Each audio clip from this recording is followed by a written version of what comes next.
शेगाव दिंडीहून परतताना काळाचा घाला, धावत्या ट्रॅक्टरखाली चिरडून MSF जवानाचा दुर्दैवी मृत्यू।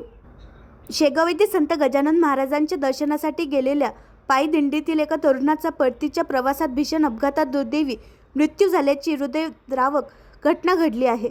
महेश गजानन व्यवहारे, वय 25, राहणार विठ्ठलवाडी असे मृत तरुणाचे नाव असून तो महाराष्ट्र सुरक्षा बलात MSF जवान म्हणून कार्यरत होता।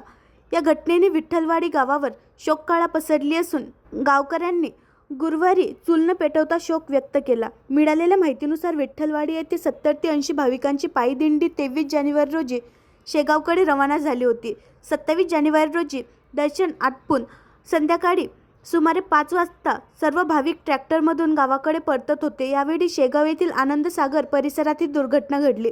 प्रवासादरम्यान महेश व्यवहारे हा एका चालत्या ट्रॅक्टरवरून दुसऱ्या ट्रॅक्टरवर जाण्याचा प्रयत्न करत असताना अचानक त्याचा पाय घसरला आणि तो थेट धावत्या ट्रॅक्टरच्या चाकाखाली आला। या भीषण अपघातात त्याच्या डोक्याला गंभीर दुखापत झाली। सहकाऱ्यांनी तातडीने त्याला रुग्णालयात दाखल केले, मात्र डॉक्टरांनी त्याला मृत घोषित केले। आणखी नवीन व्हिडिओ पाहण्यासाठी आमच्या देशमुख एक्सप्रेस न्यूज चॅनलला सबस्क्राईब करा, लाईक करा आणि शेअर करा।